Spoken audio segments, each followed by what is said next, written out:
ॐ श्रुतिस्मृतिपुराणानाम् आलयं करुणालयं नमामि भगवत्पादं शङ्करं लोकशङ्करं शङ्करं शङ्कराचार्यं केशवं बादरायणं सूत्रभाष्यकृतौ वन्दे भगवन्तौ पुनः पुनः।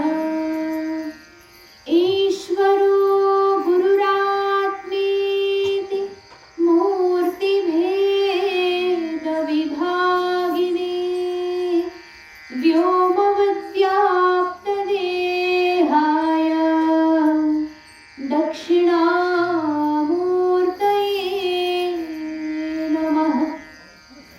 नारायणं समारम्भां शङ्कराचार्यमध्यमाम् अस्मदाचार्यपर्यन्तां वन्दे गुरुपरम्पराम्।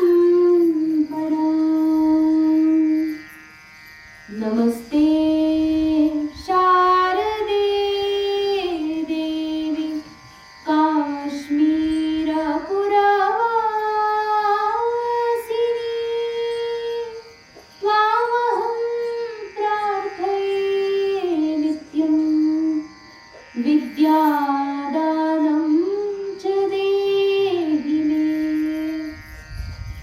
ब्रह्मस्वरूपा परमा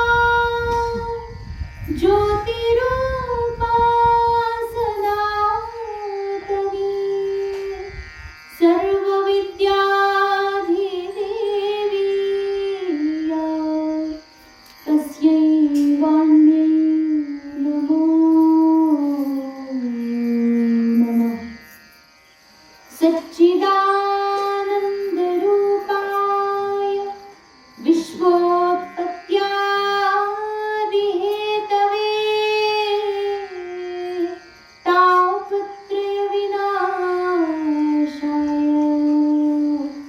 श्रीकृष्णाय वयं नमः। यं प्रव्रजन्तमनुपेतमपेतकृत्यं द्वैपायनो विरहकातर आजुहाव। पुत्रेति तन्मयतया तरवाभिनेदुः तं सर्वभूतहृदयं मुनिमानतोऽस्मि।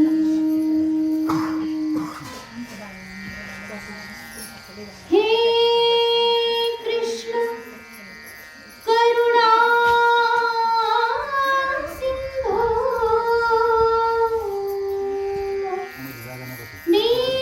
दीनबन्धो जगत्पते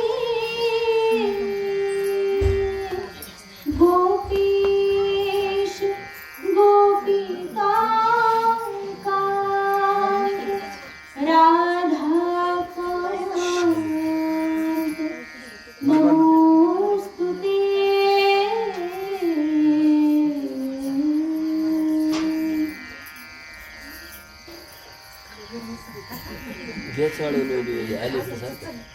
सुरुवातीला जे येतील ना त्यांनी इथूनच बसायला सुरुवात करा, म्हणजे जी मध्ये मध्ये बडबड कुसबुस होती ती व्हायची नाही.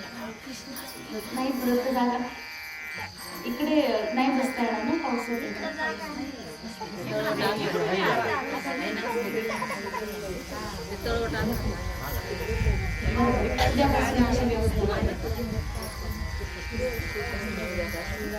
श्री राधे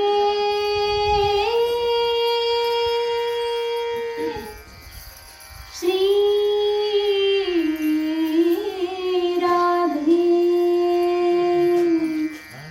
राधे राधे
जय गोपाल कृष्ण भगवान की जय श्री राधा रानी की जय सब संतन की जय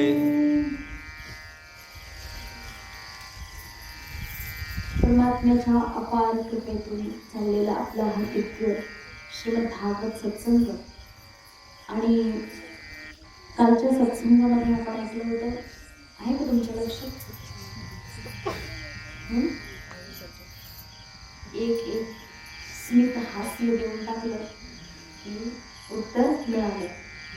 कालच्या सत्संगामध्ये आपण ऐकलं होतं की भगवान श्री शुकदेवजी महाराजांनी त्या ठिकाणी क्रममुक्ती आणि सद्यमुक्ती दोन्हीचं वर्णन केल्यानंतर त्या ठिकाणी उरलेले जे लोक आहेत जे की परमात्म्याची उपासना करतात, आराधना करतात, अगदी मोक्षापर्यंतची साधनही मिळवतात, तर कोणत्या देवाची उपासना केल्यानंतर काय मिळतं, काय मिळवायचं असेल तर कोणत्या देवाची आणि कशी उपासना करायची त्याविषयी त्या ठिकाणी सांगितलं होतं.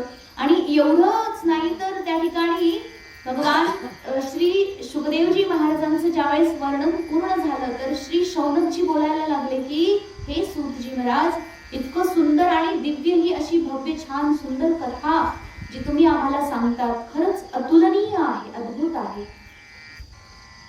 आणि खरं तर संपूर्ण मनुष्याच्या जीवनाचं जे सार्थक आहे, खरं तर भगवान परमेश्वराची कथाही आहे, सत्संगही आहे आणि भगवान परमात्म्याच्या कथेमध्येच खरं तर संपूर्ण जीवन संपलं पाहिजे आणि हेच मनुष्य जीवनाचं खरं उद्देश आहे.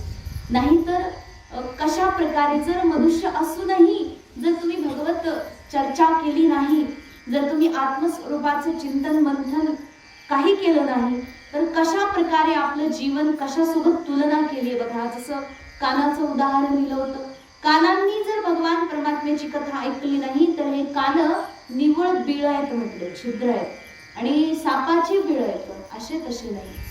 नाक, जर नाकाद्वारे तुलसी पत्र त्या ठिकाणी सेवन केलं नाही, डोळ्याद्वारे परमात्म्याचं छवी पाहिली नाही, जर मुखाद्वारे भगवान परमात्म्याच्या दिव्य नावाचं कीर्तन केलं नाही आणि हे संपूर्ण शरीर अत्यंत चांगलं आहे, पाय चांगले असूनही जर परमात्म्याच्या रस्त्याने कधी पाऊलभर चाललं नाही तर हे कशा प्रकारे त्याची तुलना केली होती. खूपच सुंदर प्रकारे त्या ठिकाणी शौनकजी महाराजांनी सांगितलं की खरंच मनुष्याच्या जीवनाची सार्थकता फक्त आणि फक्त परमेश्वराच्या सेवेमध्येच आहे. अशा प्रकारे कालचा म्हणजेच हा 3रा अध्याय संपला होता आणि आता 4थ्या अध्यायाला या ठिकाणी सुरुवात करत आहे. तर त्या ठिकाणी प्रश्न केला होता शौनकजी महाराजांनी की हे सूतजी महाराज, खूपच दिव्य कथा आहे आणि श्री शुकदेवजी महाराज तो साक्षात परमात्म्याचं स्वरूप आहे, परमहंस आहे, तर ते परमहंस श्री शुकदेवजी महाराज इतकी सुंदर कथा राजाला सांगतात आणि एवढी सुंदर कथा जेव्हा संपली तेव्हा त्या ठिकाणी राजानं काय बरं प्रश्न केला, राजाच्या मनात काय आलं, त्या ठिकाणी राजाने आता पुढे जिज्ञासा वशात काय प्रश्न केला आणि त्या प्रश्नाचे उत्तर त्या ठिकाणी श्री शुकदेवजी महाराजांनी काय दिले, कृपा करून आम्हाला सांगा. अशा प्रकारे जेव्हा प्रश्न केला तेव्हा या प्रश्नाचं उत्तर देताना आता सूतजी महाराज वर्णन करतात. काय म्हणाले, वैयासके रीती वचस्तत्वनिश्चयमात्मनः उपधार्यमतिं कृष्णे औत्तरीयः सतीं व्यधात्.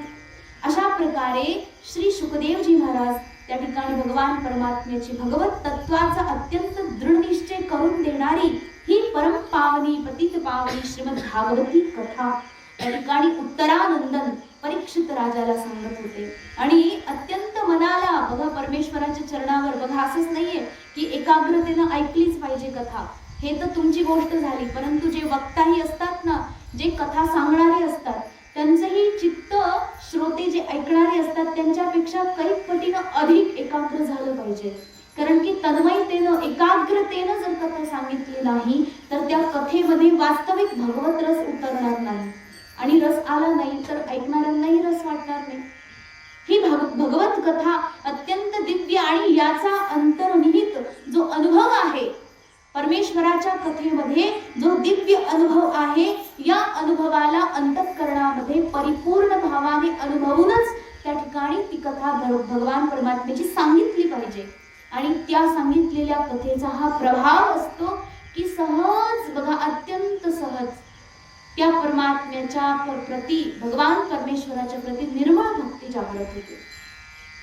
त्याच्या दिव्य चरणांचा आश्रय घ्यावा अशी सामान्य ते सामान्य अज्ञानी जीवालाही इच्छा होते. म्हणून त्या ठिकाणी भगवान परमात्म्याच्या अतिरिक्त आणखी दुसरं काही चिंतन मनामध्ये आलंच नाही पाहिजे. निदान जेव्हा सत्संग ऐकतो ना, तेव्हा तरी जर सत्संग ऐकताना एकाग्रतेनं ऐकलं तर तो सत्संग सरळ सरळ हृदयात जाऊन उतरतो, हृदयामध्ये स्थानापन्न होतो आणि त्याच्या माध्यमातूनच एक एक दिवस असा होतो की सहज त्या परमेश्वराची कृपा होऊन निरंतर तो सत्संग आपल्या हृदयात कायम राहतो. म्हणून त्या ठिकाणी श्री शुकदेवजी महाराज सुद्धा अनन्य भावाने परमेश्वराच्या श्री चरणावर स्वतःला समर्पित करतात आणि राजाही बघा आपल्या सर्वस्वाला समर्पित केलं, सगळं सोडलं बरं का सत्संगा करता. कारण राजाला कळलं होतं की आता 7च दिवसात माझा मृत्यू येणार आहे. मग एवढ्याशा कमी अवधीमध्ये मला काय करता येईल बरं, ते सगळं मी केलं पाहिजे. अशा प्रकारे सगळं काही सोडलं. कारण की बाकी जे काही आहेत ना, जे काही धन वस्तू जे काही आहेत त्या सगळ्या कशा करता असतात? 4 पुरुषार्थ आहेत ना, धर्म अर्थ काम आणि मोक्ष.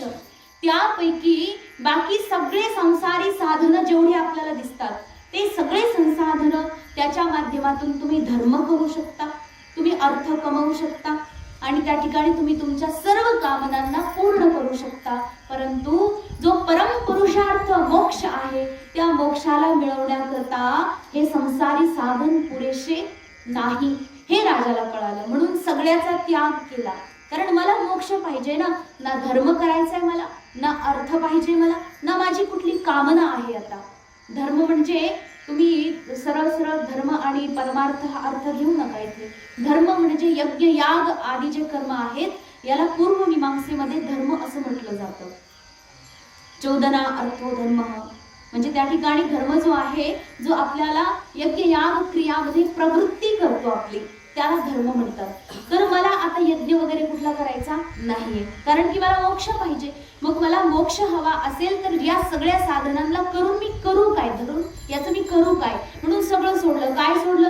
आत्मज. आत्मज म्हणजे पुत्र, स्वतःपासून उत्पन्न झालेला पुत्राला सोडलं. जाया म्हणजे पत्नीला सोडलं. सुतागार पशु द्रविड बंधुषु राज्ये चाविकले नित्यम विरुढां ममतां जहौ.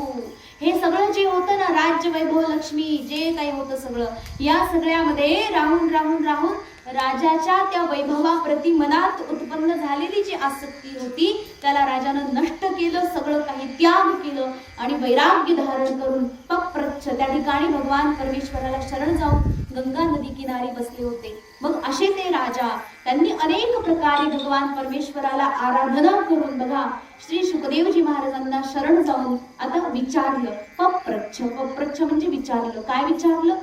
पप्रच्छ चेममेवार्थं यन्मां पृच्छत सत्तमाः कृष्णानुभाव श्रवणे श्रद्धानो महात्मनाः. तर हे शौनकादी ऋषियो, त्या ठिकाणी सूतजी महाराज सांगतात की तो महामनस्वी राजा परीक्षित, त्या राजानं काय केलं? आपला मृत्यू निश्चित आहे असं जाणून केवळ भगवान श्रीकृष्णाच्या श्री चरणावर अनुराग कसा प्रतिदिन वाढत राहावा, कशा प्रकारे त्या परमेश्वराच्या दिव्य कीर्तीला निरंतर श्रवण करून करून करून अंतःकरणामध्ये श्रद्धा उत्पन्न व्हावी, म्हणून अशा प्रकारे मला तो सर्व उपाय तुम्ही कृपा करून सांगतायत. मला अत्यंत दिव्य वाटतंय, खूप आनंद वाटतोय. संस्थां विज्ञाय संन्यस्य कर्म त्रैवर्गिकं चयत वासुदेवी भगवती आत्मभावं दृढं गतः. आणि खरंच ही जी कथा तुम्ही सांगतायत ना, ही कथा श्रवण करून करून करून भगवान वासुदेवाप्रती माझ्या अंतःकरणामध्ये ती भावना, आत्मभाव जो आहे तो निरंतर दृढ होत चाललाय, दिवसेंदिवस दृढ होत चाललाय. हा भाव या केवळ आणि केवळ सत्संगाच्या श्रवणाच्या माध्यमातून आहे. हे भगवान श्री शुकदेवजी महाराज अशा प्रकारे वर्णन करून त्या ठिकाणी आता राजा बोलायला लागला. काय राजाने म्हटले? समीचीनं वचो ब्रह्मन् सर्वज्ञस्य तवानघ तमो विशीर्यते मह्यं अंतःकरे कथयत कथाम. माझ्या अंतःकरणामध्ये जे तम होतं, तम म्हणजे अज्ञान, तर ते अज्ञान जे आहे ते हळूहळू निघत चाललंय आणि परमेश्वराप्रती अविचल भाव असा उत्पन्न होतोय. आणि ही कथा जी आहे आपण अत्यंत सुंदर प्रकारे मला सांगतायत म्हणून आनंद वाटते. भूय एव विवित्सामी भगवानात्ममायया यथेदम सृज्यते विश्वम दुर्विभाव्यम अधीश्वरैः. हे भगवान, हे गुरुदेव, तुम्ही आतापर्यंत जी कथा सांगितली फार आनंद वाटला, परंतु आता माझ्या मनामध्ये एक दुसरी शंका आलेली आहे. तर काय आहे ती शंका? प्रश्न आलेला आहे मनामध्ये. बघा, जेव्हा आपण श्रवण करतो ना, श्रवण करता करता त्या ठिकाणी जिज्ञासू व्यक्तीच्या मनामध्ये प्रश्न येतात आणि ते विचारले सुद्धा पाहिजे. आलेले प्रश्न मनात दाबून धरायचे नाही. जेही प्रश्न असतील गुरुदेवांच्या समोर आपण अत्यंत काय म्हणतात विनम्रतेनं, भावपूर्वक आणि जिज्ञासू व्यक्तिमत्व ठेवून ते विचारले पाहिजे. या ठिकाणी राजाकडून हे शिकायला मिळतं की हे भगवान, हे गुरुदेव, की भगवान परमात्मा परब्रह्म जे की बघा कसे आहेत परमात्मा, सदैव सौम्यम इदमग्रे आसीत. तो ब्रह्म आहे, सदा सर्वदा अविनाशी अविचल. त्या आरूढ बोधारूढ स्थितीमध्ये निरंतर आपल्या स्वरूपामध्ये स्थिर आहे. भगवान परमात्मा कधी च्युत होत नाही म्हणून त्यांचं नाव अच्युत आहे. च्युत म्हणजे घसरणं, पडणं. भगवान कधी पडत नाही. ते निरंतर सौम्यम इदमग्रे, अग्र म्हणजे अत्यंत श्रेष्ठ उत्तम अशा स्थानावर निरंतर विराजमान आहे. मग त्या परमात्म्याला बरं एवढं काय पडलं होतं की एवढं मोठं सृष्टी रचायची, एवढं बनवायचं. त्या बरं बनवलं की त्याच्याकडे लक्ष पण द्यावं लागतं की नाही. हा, तुम्ही समजा ज्वारी पेरली आणि ज्वारी पेरली कधी कधी पेरतात बरं? हा, श्रावण संपल्यानंतर, भाद्रपद, हा ठीक, भाद्रपद महिन्यामध्ये. आणि ज्वारी पेरल्यानंतर तुम्ही पुढच्या वर्षी चैत्र वैशाखात गेले पाहायला, मग काय होईल त्याचं? काही राहणार नाही, नाही का? लक्ष दिलं पाहिजे ना. म्हणजे आपण बीज पेरलंय आणि ते उत्पन्न झालं की नाही, कसं आलं, काय आलं, म्हणजे तुम्हाला तर चैनच पडायची ना. 8 दिवस झाले असं उगवून कसं काय आलं नाही, काही बरोबर पेरलं होतं ना. म्हणजे एकदम भगवान परमात्मा ही सृष्टी बनवली आहे त्यांनी, तर बनवल्यानंतर बघा काम लागले की नाही. मग नुसतं बनवून तर काम चालत नाही, मग त्याच्याकडे पाहावं लागतं, लक्ष द्यावं लागतं. प्रत्येक घडीला भगवान परमेश्वराला आपल्या सगळ्यांकडे पाहावं लागतं. कारण आपल्याला उत्पन्न केलं कोणी? परमात्म्याने जन्माला घातलेले. मग त्याने जन्म दिलाय तर आपलं सगळं काही पाहण्याचं उत्तरदायित्व परमात्मा घेतो. अर्थात सगळं काही त्यांना पाहावं लागतं. म्हणजे हे सगळं जे दुनियाभर सगळा काही व्यापार आहे, हा सगळा खेळ आहे परमात्म्या करता. त्याकरता सांगितले यथा गोपायती बभुरी यथा संयच्छते पुनः याम याम शक्तिमुपाश्रित्य पुरुशक्ती परः पुमान आत्मानं क्रीडन. बघा इतकं सुंदर सांगितलं ना. राजा म्हणते आत्मानं म्हणजे तो परमात्मा एक आहे. या संपूर्ण सचराचरामध्ये तो एकच अद्वैत आहे. हे संपूर्ण विश्व बनलं त्याच्या आधी कोण होतं? तो एकच होता. आणि त्याने बनवलं हे, तर त्याने बनवलं कसं बनवलं? त्याने बनवण्याकरता जसं आपल्याला घर बांधायचं आहे, समजा ते घराचं सोडा, एखाद्या कुंभाराला घट बनवायचंय, माठ बनवायचंय, तर माठ बनवण्याकरता कुंभार काय करतो बरं? जे द्रव्य लागतं ना बनवण्याकरता, समजा माती लागते, तर माती कुठून घेऊन येतो? कुठून तरी गावाच्या आसपास कुठेतरी मातीची खाण शोधून ठेवतो. ती माती घेऊन आला की मग त्याचा घडा तो बनवतो. त्याच्याकरता जे काही द्रव्य लागते. मग अर्थात होतं काय की कुंभार जो आहे तो घडा बनवून मोकळा होतो, परंतु घडा जो बनलेला आहे तो दुसऱ्या कुठल्या तरी सामग्रीनं बनलेल्या उपादान जे आहे ते वेगळं आहे. कुंभाराने स्वतःमधून ते उपादान काढलं आणि मग घडा बनवला असं होत नाही. मग इथे म्हटलंय बघा, भगवंताने ही सृष्टी बनवली. समजा हा सृष्टी म्हणजे घडा आहे, तर हा घडा बनवला देवाने, ही सृष्टी बनवली. तर हे बनवण्याकरता जे काही उपादान लागलं, सामग्री लागली, आता आपलं हे हाडामांसल शरीर आहे, याला बनवण्याकरता पण सामग्री लागली ना. तर ही सगळी सामग्री देवाने कुठून आणली बरं? कारण तो तर एकटाच होता, त्याच्या व्यतिरिक्त दुसरी वस्तूच नाहीये. त्याच्या व्यतिरिक्त दुसरी वस्तू नाही. मग त्याने केलं काय? कुठून आणलं सामग्री? हा, स्वतःपासून काढलं. बघा एक किडा असतो आपल्या घरामध्ये, कुठेतरी जुने घर पहा, आणि आजकालच्या घरामध्ये पण येऊ शकतं, त्याला काही तशी रोकटोक नाहीये. ते काय असतं, तो स्वतःच काय करतो, रात्रीतून जाळं तयार करतो, त्याला राहायचं असे घर. कोळी ना, हा कोळी किडा, त्याला संस्कृतमध्ये ऊर्णनाभी म्हणतात, ऊर्णनाभी. तर तो काय करतो, आपल्या थुंकीपासून घर बनवतो. त्याला घर बनवण्याकरता दुसरीकडून सामग्री आणावी लागत नाही. त्या थुंकीपासून घर बनवतो. बनवून झालं की त्यात तो रात्रभर आराम करतो. आणि जेव्हा त्याला वाटलं की आता आपला आराम पूर्ण झाला, आपल्याला दुसरीकडे जायचंय, मग तो काय करतो, त्या घराला परत गिळून घेतो. जसं त्याने बनवलं होतं ना, आणि किती सुंदर बनवलं बरं. त्याला काही म्हणजे किती मापात बनवलेलं असतं ते, अगदी सुंदर आकृती. तो काय कुठे स्केल पट्टी घेऊन जातो की काय आखून रेखून, अजिबात नाही. जे काही आहे ते अगदी सहज बनवतो. तर त्याच्याकडे ती कला या करता दिली की परमात्म्याचं ते सहज आपल्याला त्यातून संकेत मिळतो. परमेश्वराचा तो कसा करत असेल याचा अनुमान लागतो. बघा, जसं कोणी किडा करतो तद्वत परमात्मा सुद्धा आपल्यापासूनच स्वतःमधून उपादान काढतो. स्वतः जे आहे उपादान कुठून आणणार, ती जी शक्ती आहे, स्वतःची जी शक्ती आहे, हा शक्तिमान परमात्मा त्या शक्तीची उपाधी धारण करतो आणि त्यापासून या संपूर्ण सृष्टीला बनवतो. आणि म्हणजे अर्थात स्वतःपासूनच उपादान काढून तो बनवतो आणि संपूर्ण सृष्टीला तो स्वतः पालन करतो. अर्थात तो या संपूर्ण सृष्टीच्या रूपामध्ये स्वतः विद्यमान असतो. आणि शेवटी संहार करायचा असतो तर या संपूर्ण सृष्टीला स्वतः गिळून टाकतो. मग खेळ कोणाचा आहे, त्याच्या एकट्याचाच आहे खेळ. खेळायचं त्यानेच, खेळणं पण तोच, आणि खेळण्याकरता सवंगडी पण त्याचेच. म्हणजे तो स्वतः सगळीकडे व्याप्त आहे. बघा, आपण जसं खेळ खेळतो, जसं क्रिकेट खेळायचं म्हणलं 11 तरी प्लेयर लागतात ना. मग सगळे वेगळे वेगळे असतात, ते एकच माणूस सगळं काही काम करतो नाही ना. प्रत्येकाला वेगळे वेगळे कामं वाटून दिलेले असतात. मग परमात्मा तसं नाही करत. तो जो खेळ खेळतोय ना, हा संपूर्ण सृष्टीला रचण्यापासून तर विनाशापर्यंतच्या सगळ्या खेळामध्ये तो एकमेव पात्र आहे. किरदार सगळीकडे त्याचंच आहे. बनवण्यापासून त्या खेळ खेळण्यापासून अगदी सगळं काही तोच करतोय. अर्थात हा परमात्मा जो हे सगळं करतो कशासाठी, मग एवढं काय पडलंय, राहायचं ना सदैव सौम्यम इदमग्रे आसीत. एवढा उद्योग करायचं, वर एवढं रचायचं, ते काय खेळायचं आणि बरं ते खेळून परत मोडायचं सुद्धा. मोडायचंच आहे तर मग घडवायचं कशाला. हे सगळे उद्योग त्या परमेश्वराला का बरं सुचले, हा प्रश्न राजा परीक्षिताच्या मनामध्ये आला. आणि तो प्रश्न या ठिकाणी विचारला, नूनम भगवतो ब्रह्मणी. आणि मला माहित आहे, बघा, परमात्म्याची जी लीला आहे अद्भुत आहे. तुम्ही कितीही सांगा आणि आम्ही कितीही ऐका, ती काही संपत नाही. आणि दुसरी गोष्ट म्हणजे अशी आहे की ही जी लीला, ही जी कथा आहे परमात्म्याची लीला, मोठे मोठे ऋषीमुनी साक्षात ब्रह्मदेवाला सुद्धा कळाली नाही. दशम स्कंधामध्ये तर येईल ही गोष्ट, पण अजून खूप वेळ आहे त्याला.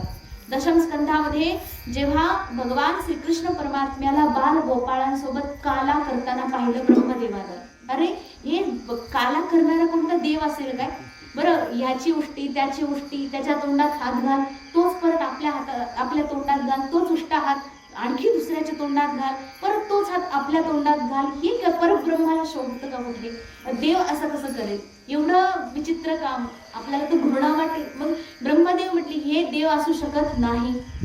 तेव्हा ब्रह्मदेवानं परीक्षा केली, बघू काय होतंय. म्हणून भगवान परमात्म्याच्या सगळ्या सवंगड्यांना आणि गो माता ज्या होत्या, वत्सा वासर जे काही होते, सगळ्यांना हरण केलं, चोरी केली त्यांची आणि आपल्या कमंडलूत भरून ठेवलं.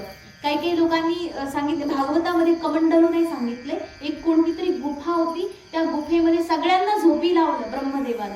आणि मग हे आपल्या कामाला निघून गेले, अनेक युग निघून गेले. आणि आता त्यांच्या लक्षात आलं, अरे ते भगवान कृष्ण कृष्ण म्हणून होते, असा काला करणारे.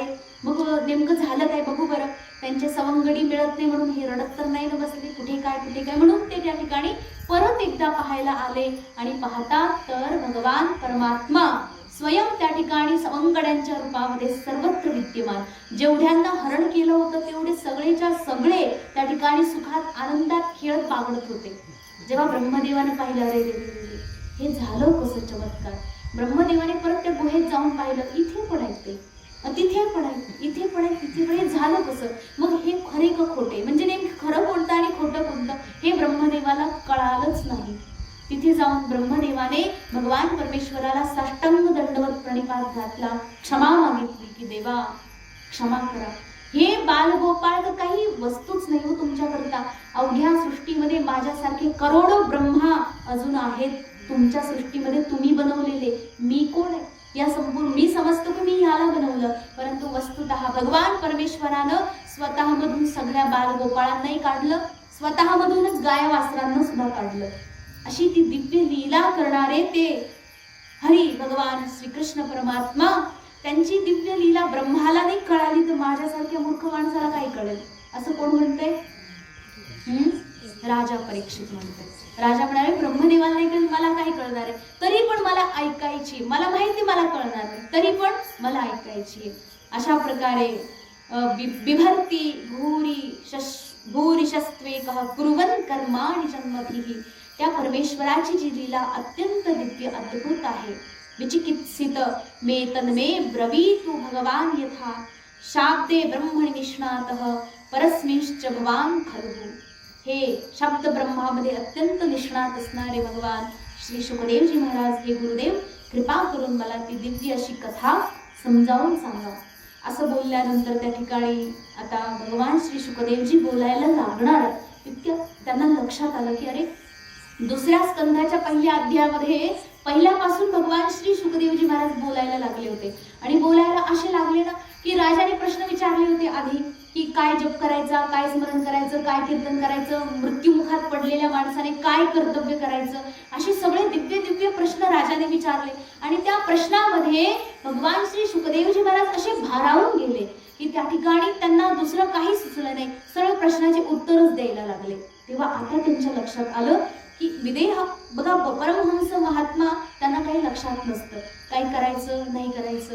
मग बघा श्री शिष्यांनाही हे असे आचार्य लोक जेव्हा उपदेश देतात ना त्यांना हे लक्षात नसतं की हा आता ही एवढी वेळ झाली तेवढ्या वेळेत आपल्याला उपदेश द्यायचा, अजिबात नाही. जेव्हा शिष्य लोक तयार होऊन पुढे येतील, जेव्हा प्रश्न करतील, जिज्ञासा करतील, तेव्हा गुरु बोलायला लागतात आणि सहज बोलतात.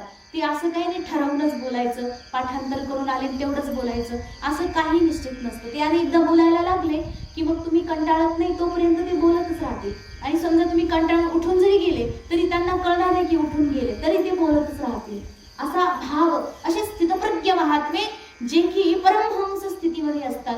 मग तेव्हा त्यांना लक्षात आलं की अरे हा मी आतापर्यंत मंगलाचरण केलं नाही, मंगलाचरण केलं पाहिजे. म्हणून त्या ठिकाणी भगवान श्री शुकदेवजी महाराज आता भगवान श्रीकृष्णाला पुन्हा पुन्हा वंदन करून त्या ठिकाणी मंगलाचरण करतात. आणि बघा असं नाही की मंगलाचरण केलं राजाचे प्रश्न आता बाजूलाच राहिले, असंही नाही.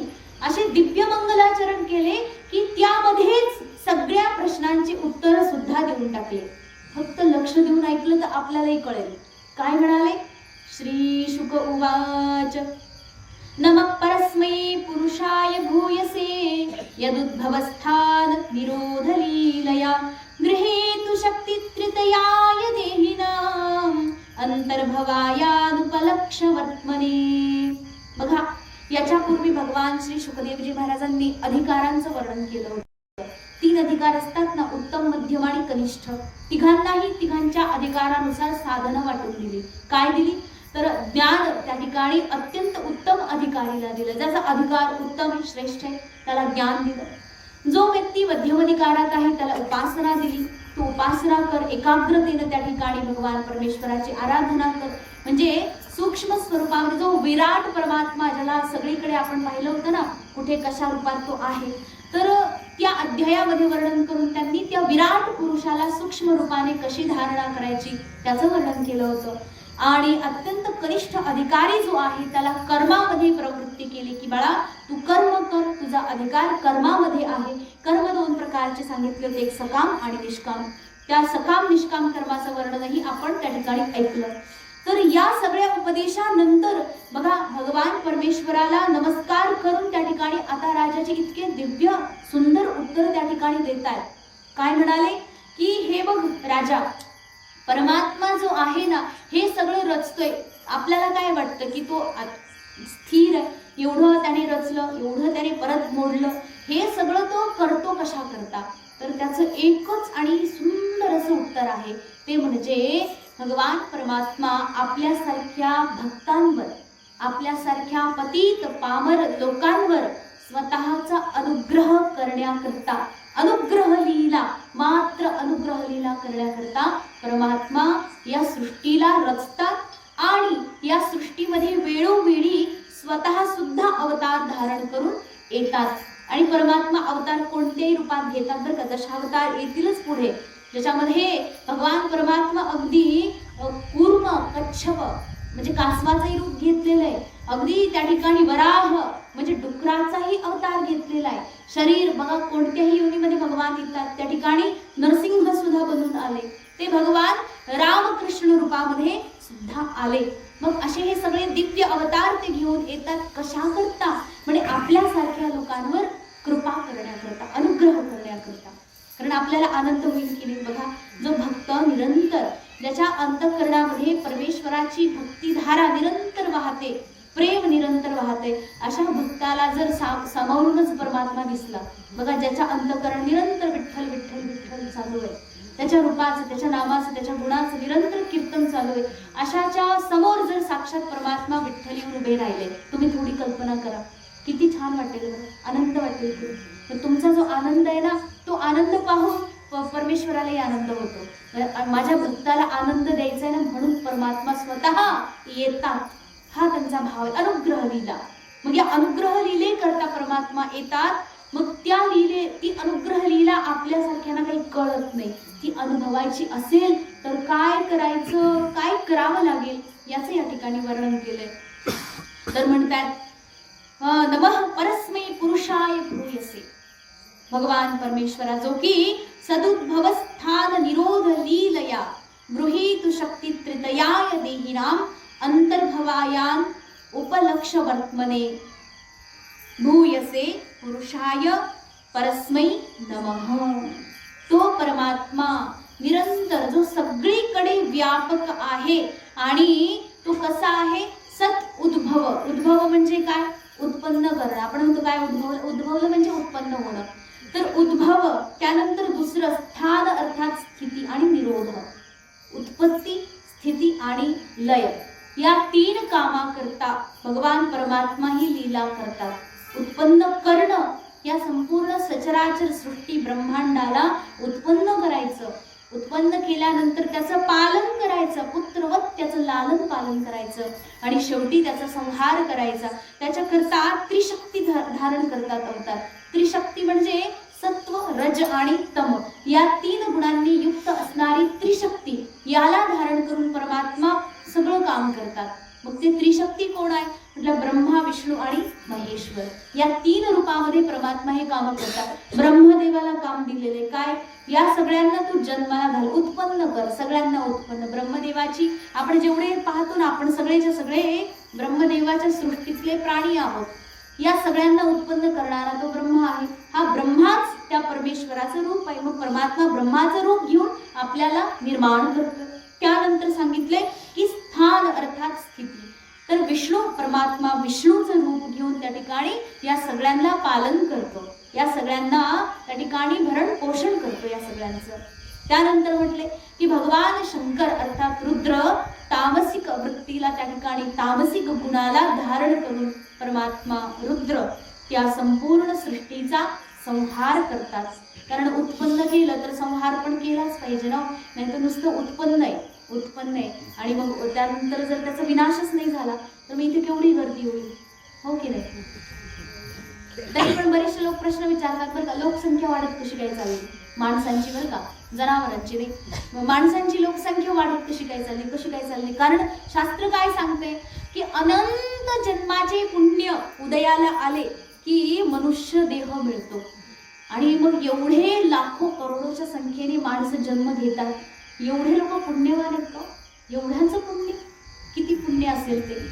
प्रश्न तुम्हाला पण पडला की नाही, मला पण प्रश्नच आहे, त्याच्यामुळे उत्तर तुम्हालाही मिळणार नाही. प्रश्नच आहे हा, एवढे लोक उत्पन्न होत. आज भारताची केवढी लोकसंख्या आहे, 130 करोडच्या पुढे गेली लोकसंख्या. मग एवढे सगळे लोक जन्म घेत आहेत, याचा अर्थ काहीतरी यांचं पुण्य नक्कीच आहे. एवढं पुण्य करतात का लोक, आता पाप करते याचा अर्थ लोकसंख्या लगेच घसरणार असं होईल का. हे सगळं काय आहे? सृष्टीचक्र, परमात्म्याची लीला आहे. त्याला कुठे अंदाज लावत बसायचा? आपला अनुमान उगाच आपलाच काहीतरी साधनेमध्ये खंड करून टाकेल, त्यामुळे अनुमानही लावत बसायचा नाही. असो, तर तो परमात्मा उत्पत्ती करतोय, तोच परमात्मा स्थितीही करतोय आणि शेवटी संहार सुद्धा करतोय. मग अशा प्रकारे हा परमात्मा जो आहे, गृहीत शक्ती त्रितयाय देही नामी, असा तो दिव्य.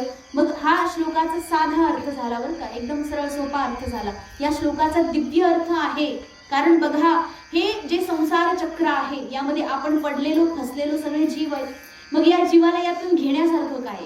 हा श्लोक ठीक आहे, मग याचा अर्थ साधा साधा आहे, पण याच्यात मध्ये दिव्य अत्यंत सुंदर असा मतितार्थ आहे, ज्याद्वारे आपण काहीतरी घेऊ शकतो. तर त्याचं त्या ठिकाणी खूप सुंदर वर्णन केलेलं आहे की हे बघा, भगवान श्री शुकदेवजी महाराज या प्रश्नाचं, राजाच्या प्रश्नाचं उत्तर जे देत आहेत ना, तर म्हणतायत की बघा, आपले जे इंद्रिय आहेत ना, हे सगळे इंद्रिय विषय वासनेमध्ये एवढे तप्त झालेले, अगदी लिप्त झालेले त्यामध्ये, की एकानंतर एक कामना आपल्या मनामध्ये उतरत राहते. कामना म्हणजे इच्छा, अनेक अनंत इच्छा उत्पन्न होत राहतात. ही इच्छा, ती इच्छा, आणि ह्या सगळ्या कामनांना आपण इंद्रियांच्या माध्यमातून पूर्ण करतो. पंच ज्ञानेंद्रिय, पंच कर्मेंद्रिय आणि मन बुद्धी हे 12 इंद्रिय आहेत, ज्यांच्या माध्यमातून हे आश्रय आहेत कामनांना पूर्ण करण्याचे. या आश्रयाद्वारे या कामनांना आपण पूर्ण करतो. आणि जसं आहे ना की इंद्रियार्थ सन्निकर्ष, इंद्रिय आणि अर्थ, अर्थ म्हणजे विषय, जे की शब्द, स्पर्श, रूप, रस, गंध आदी हे सगळे जे विषय आहेत, हे अर्थ आहेत. आणि यांचा आणि आपल्या इंद्रियांचा संगम घडला की तिथून पुढे कामना, वासना इत्यादी सर्व उत्पन्न होतात. आणि त्या कामना जर पूर्ण झाल्या, समजा मला इच्छा आहे खूप मोठा बंगला बांधायचा, आणि ती इच्छा जर माझी पूर्ण झालीच, बरा नशीब म्हणजे सौभाग्य म्हणायचं की दुर्भाग्य माहित नाही, पण तुम्ही ठरवा काय आहे ते. समजा एखाद्याला फार इच्छा आहे मोठा बंगला बांधून झाला, मग ती जी इच्छा त्याची पूर्ण झाली, तर त्यातून असं होतं का तो आता समाधानी आहे? हा, असा निर्णय देता येईल का? त्याची इच्छा आता पूर्ण झाली म्हणजे तो समाधानी आहे, असं होतं नाही. उलट त्याची जी इच्छा पूर्ण झाली ना, तो सुखानुशायी राग, त्याला जी वस्तू पाहिजे होती ती मिळाली, तर त्या वस्तूप्रती त्याची आसक्ती जागृत होते, अत्यंत आसक्ती त्याच्याप्रती बांधून टाकते त्याला.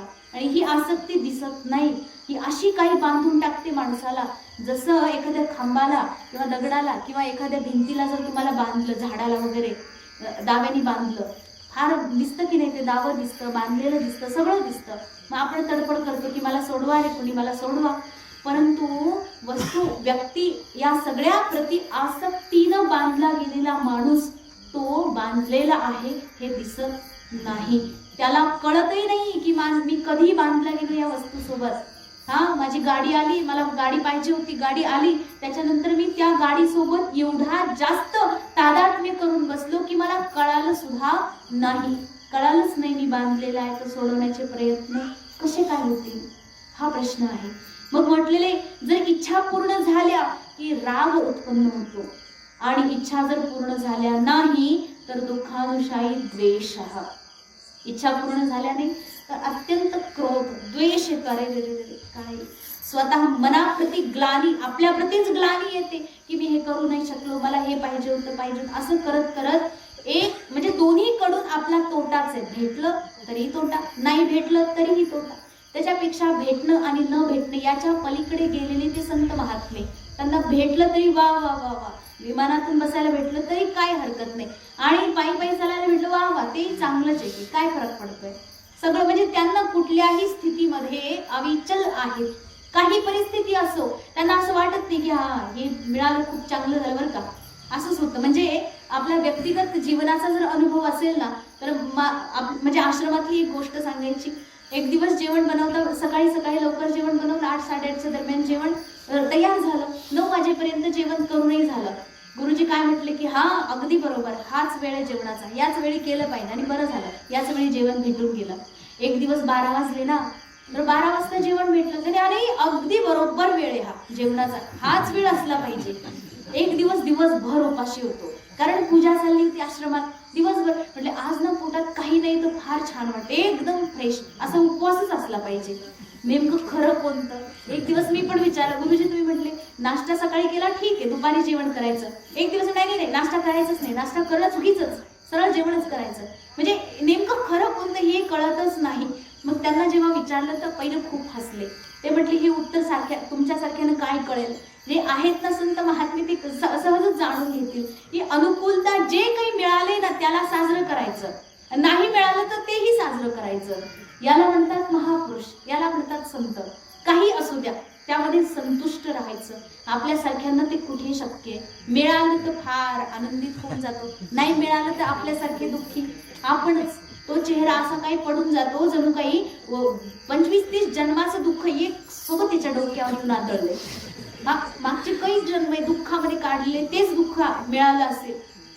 आणि असं सगळं असतं. म्हणून त्या ठिकाणी सांगितले की बघा हे सगळं जो खेळ आहे ना हा कशामुळे होतो, तर आपले इंद्रिय आपल्या ताब्यात नाही, केवळ याच कारणामुळे त्या ठिकाणी होतं. इंद्रिय जे आहेत त्यांना या सगळ्या विषय वस्तूंची आशा आहे, अपेक्षा आहे. यांना तुम्ही जोपर्यंत पूर्ण कराल तोपर्यंत हे अग्नीसारखे भडकत राहतील. जसं आगीमध्ये तूप टाकलं तर आग विझून जाईल का? हा नाही ना. तूप नाही, ते काय म्हणतात तुमच्याकडे ते असतं मातीचं तेल, रॉकेल टाकलं आगीमध्ये, आग विझूनच जाईल ना? नाही विझणार, काय होईल? आणखी जास्त भडकेल. तशीच आपल्या इंद्रियांची अग्नी आहे. जसं जिभेला वाटतं वा वा छान छान खावं, चवदार जेवण असलं पाहिजे, एकदम एक नंबर स्वादिष्ट, आणि ते ज्या त्या जिभेला मिळत राहिलं तर ती म्हणणार रे बास, खूप दिवस मी चवदार जेवण खाल्लं, आता बेचव जेवण मिळालं पाहिजे, तेच मिळालं तर फार बरं वाटेल. असं होतं. मिळाल्यानंतर ते जात नाही. मग ज्या जिभेला कसंही खायची सवय ना, मग त्याला द्या, ते काही हरकत नाही. काय म्हणतात आता है ना, काही द्या. हा ही परिक्रमेतला अनुभव आहे बरं का. कधी कधी इतकं छान जेवण मिळायचं, फार आनंद वाटायचा. आणि म्हणजे आनंद काय जे आहे त्यातूनच छान वाटतंय, हा मिळालं जेवण. कधी कधी दुपारी 3 वाजले 4 वाजले तरीही काही साधं जेवण भेटायचं. आणि कधी कधी एकदम डाळ कशी तरी जळाली पोळालेली, चूल असती उन्हामध्ये पेटवायची, खूप वारा, त्या वाऱ्यामध्ये चूल पेटवायची आणि कशी डाळ शिजेल बरं. ती डाळी तिकडची कशी तरी, ते पाणी कसं तरी, ते कसं शिजवायचं, कसं खायचं, कच्चं असं तसं डाळ बाजूला करून नुसतं पाण्यासोबत भाकर चुरून, ते सगळं जे आहे ते सुद्धा खूप छान लागतं. आणि ते त्यावेळेसच कळतं काय आहे ते. त्यामध्ये सुद्धा ज्याला आनंद आहे ना, तो व्यक्ती खरोखर आपल्या जीवनामध्ये काहीतरी करू शकतो.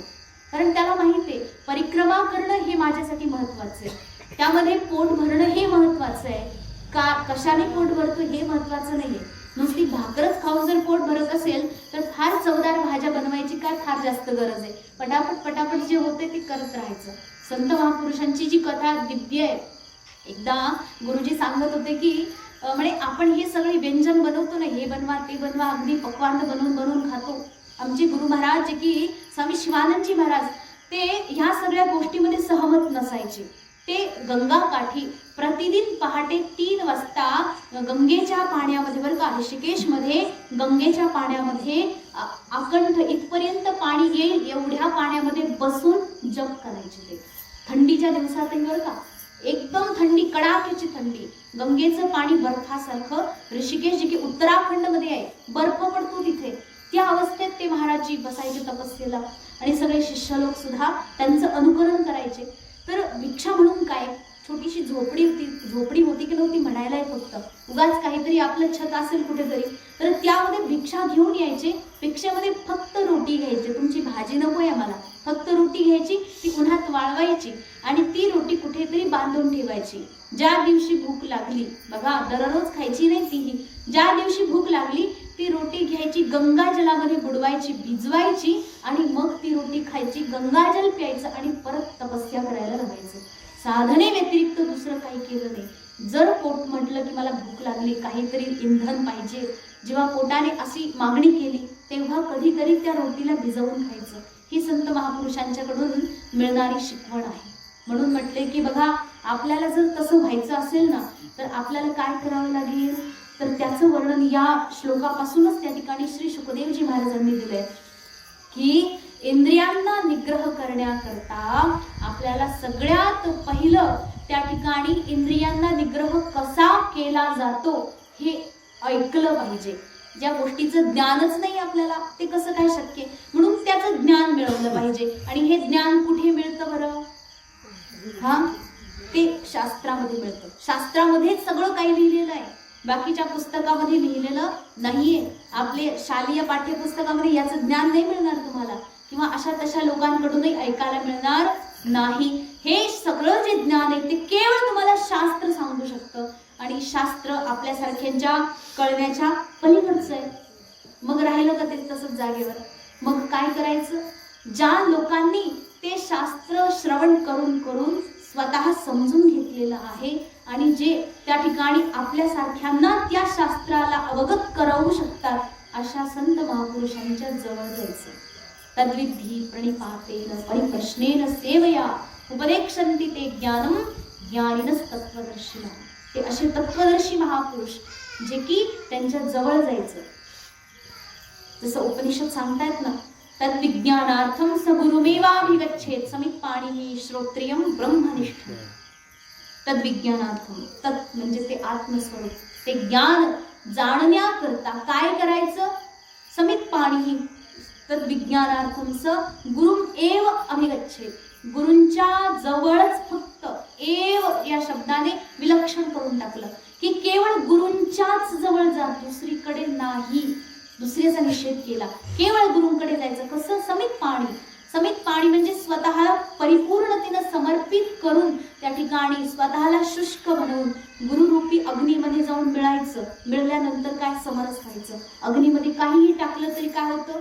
अग्निरूप होऊन जातं. अग्नी आणि त्यामध्ये फरक राहत नाही. तद्वत आपण त्या ठिकाणी अत्यंत सुके लाकडं जे असतात ना, अगदी शुष्क, ज्याला समिधा म्हणतो ना, समिधा टाकतो हवन कुंडामध्ये, समिध्यासारखं स्वतः शुष्क बनून जायचं. म्हणजे विषय रसांप्रती अत्यंत निशेष जो विसर पडलेला आहे त्या प्रकारे बनून गुरूंच्या प्रती जायचं आणि गुरूंच्या मध्ये तल्लीन होऊन जायचं, लीन होऊन जायचं. मग अशा प्रकारे तद्विधी प्रणिपातेन, गेल्यानंतर प्रणिपात करायचा, प्रणाम करायचा. प्रणिपातेन आणि सेवा, बघा सेवा सुद्धा फार महत्वाची. तद्विधी प्रणिपातेन परिप्रश्नेन सेवया म्हटले. गेल्यानंतर तुम्ही प्रणाम करा आणि परिप्रश्न करा. परिप्रश्न म्हणजे काय? प्रश्न विचारायचे गुरूंना. काय प्रश्न विचारायचे? असे तसे प्रश्न नाही, ते प्रश्न परिप्रश्न असले पाहिजे. परिप्रश्न म्हणजे ज्या प्रश्नाच्या उत्तरातून आपलं आणि सर्वांचं हित दडलेलं आहे, उत्तरामधून केवळ हितच आपल्याला होईल अशा प्रकारचे प्रश्न करायचे. त्यानंतर म्हटले सेवा करा. सेवयावर का? सेवा, जो व्यक्ती सेवाधारी आहे ना, त्या लोकांनी फार कान उंच करून ही गोष्ट ऐका. ही गोष्ट ऐकली की त्यानंतर मग आपण प्रवचन थांबवू हवं तर.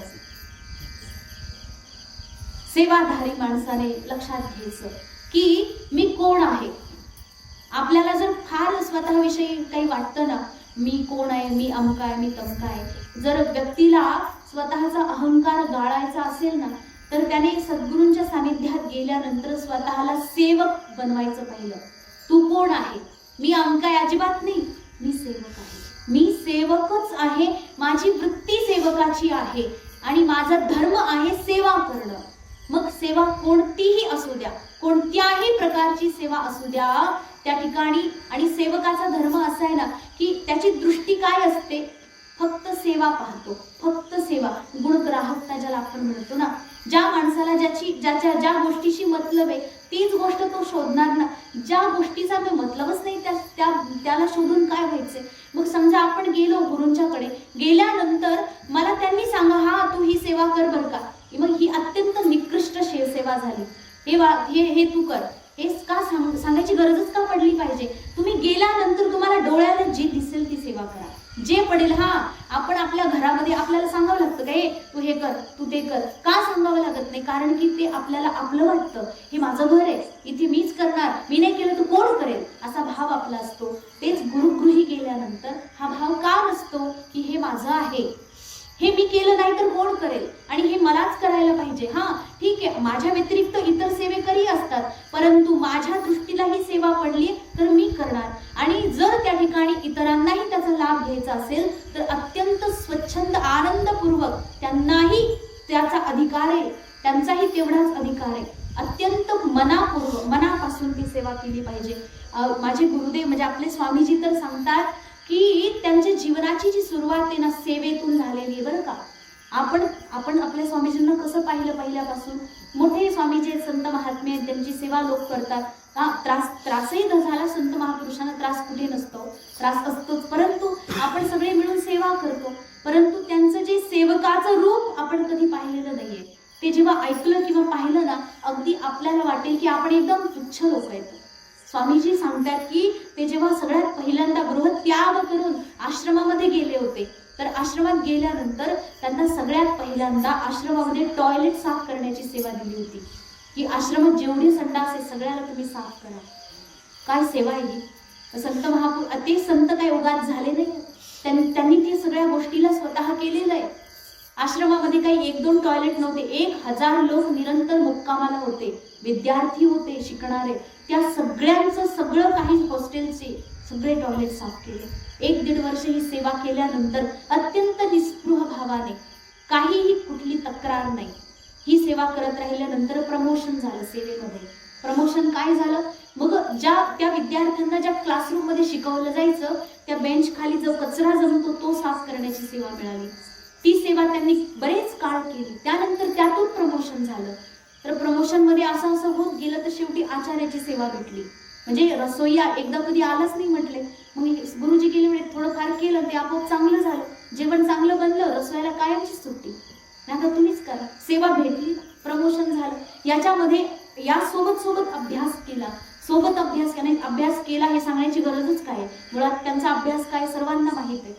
मग तो जो अभ्यास करत ते राहिले, त्यानंतर त्यांना तिथे त्याच विद्यालयामध्ये शिक्षक म्हणून त्या ठिकाणी सेवा देण्यात आली की हा आता बाकी सेवा ठीक आहे. प्रमोशन होत गेलं आणि एक दिवस असा आला की त्याच विद्यालयामध्ये हेडमास्टर म्हणून सेवा मिळाली. बघा सुरुवात कुठून झाली होती.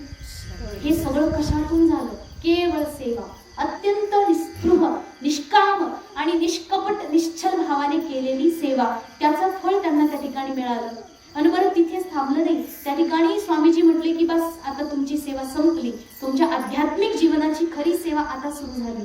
त्यानंतर ऋषिकेशमध्ये जेव्हा बोलवण्यात आलं, तिथे आश्रमाची आणखी वेगळी सेवा, म्हणजे आपली जी योग्यता आहे त्या अनुरूप सेवा आपल्याला मिळत जाते. मग असं नाही म्हणायचं की मला ही सेवा मिळाली मग ही सेवा तुच्छ आहे, असं नाहीये.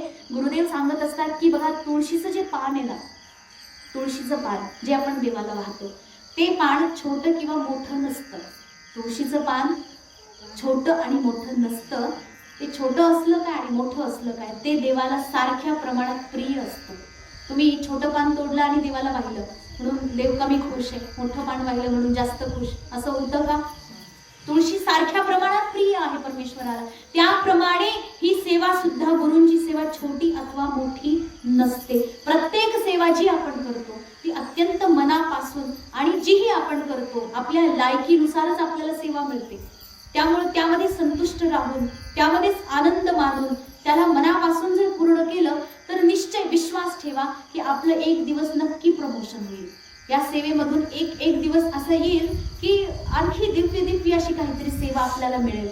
मग तो अधिकार आपल्याला बनवायचा असतो. ते नुसती गुरूंनी डोक्यावर हात ठेवायचा आणि अधिकार बनून जायचं, हे असं आयत्या पिठावर रेगा ओढण्याचं काम आपण नाही करायचं. आपण परिश्रम केले पाहिजे ना. जर ज्या व्यक्तीला खरोखर डोक्यावर हात ठेवून आशीर्वाद फलवत होतोय ना, तर त्याच्या पूर्वजन्मीचं काहीतरी नक्कीच मोठे परिश्रम असतील. फुकट कोणाला काही मिळत नाही आणि परमार्थ तर नाहीच नाही. ही बाकीच्या गोष्टी तर मिळूनही जातील, परंतु परमार्थ प्रयत्न साध्य आहे. तो सहज आपल्याला प्रारब्धातून मिळून गेला आणि झाला असं होत नाही. प्रारब्धात असेल आहेत म्हणून तुम्ही इथपर्यंत येऊ शकताय, प्रारब्धात आहे म्हणून सत्संग होतोय आपल्या गावात, परंतु तुमचे प्रयत्न आहेत म्हणून तुम्ही इथे येऊन ऐकायला तर बसताय. मग प्रारब्धात सगळ्यांचे आहे, सगळ्या गावाच्याच प्रारब्धात आहे, पण प्रयत्न किती लोकांच्याकडे आहेत. मग हा फरक आहे. बस अशा प्रकारे त्या संत महापुरुषांच्याकडे जाऊन काय करायचं, तत्विधी प्रणिपातेन, आणि ते शास्त्र जे आहे त्याला श्रवण करायचं. सगळ्यात पहिलं श्रोत्र, आपले जे कान आहेत ना, पंच ज्ञानेंद्रियांपैकी पहिलं श्रोत्र इंद्रिय, त्या श्रोत्र इंद्रियाला भगवान परमेश्वराची कथा ऐकवून त्याला धन्य करायचं, कानाला पवित्र करायचं. कानाची आभूषण कोणते येतं, मोठे लाखो करोड रुपयाचे मोठे दागिने कानात घातले तर त्याला काही आभूषण बनायचं नाही.